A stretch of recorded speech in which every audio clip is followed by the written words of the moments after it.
تعالیٰ کی مخلوق اس کے لیے مغفرت کی دعائیں کرتی ہے، فرشتے بھی دعائیں کرتے ہیں۔ وَيَسْتَغْفِرُونَ لِلَّذِينَ آمَنُوا، قرآن مجید میں فرشتے بھی ایمان والوں کے لیے استغفار کرتے ہیں، اور ہوا میں پرندے، پانی میں مچھلیاں اور بلوں میں چیونٹیاں روزے دار کے لیے مغفرت کی دعا کرتی ہیں۔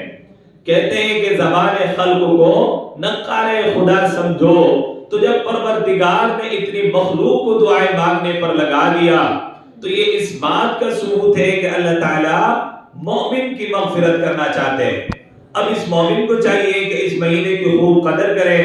جیسے سیزن ہوتا ہے، بہار کا سیزن، ہر طرف پھل پھول نظر آتے ہیں، خوشبوئیں ہوتی ہیں، سبز لیلاتے ہیں، درخت نظر آتے ہیں، اسی طرح رمضان المبارک نیکیوں کا سیزن ہے۔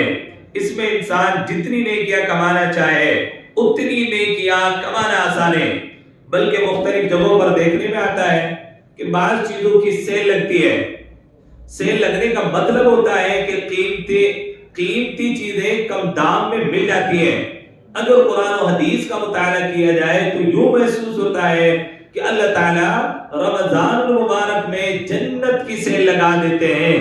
تو آج کل جنت بہت سستی ملتی ہے، بس ہاتھ اٹھا کر مانگنے کی بات ہے، اللہ تعالیٰ کے سامنے عاجزی دکھانے کی بات ہے، اور پروردگار تو جنت دینے کے لیے آمادہ ہے۔ اس لیے حدیث پاک میں فرمایا کہ جب رمضان کی پہلی رات ہوتی ہے تو اللہ تعالیٰ حکم دیتے ہیں کہ اے رضوان جنت کے دروازوں کو کھول دے۔ اب سوچئے جب اللہ تعالیٰ نے جنت کے دروازوں کو کھول دیا، اور حدیث پاک میں یہ بھی آتا ہے کہ پورا سال جنت کو رمضان مبارک کے لیے سجایا جاتا ہے، خوبصورت بنایا جاتا ہے، اور پھر رمضان المبارک کی پہلی رات کو اس کے دروازے امت محمدیہ کے گناہ گاروں کے لیے کھول دیے جاتے ہیں۔ تو معلوم ہوا کہ اللہ رب العزت چاہتے ہیں کہ میرے بندے رمضان المبارک کے روزے رکھیں، نیکی کریں، تراویح پڑھیں، اور ان عبادت کو کر کے جنت کے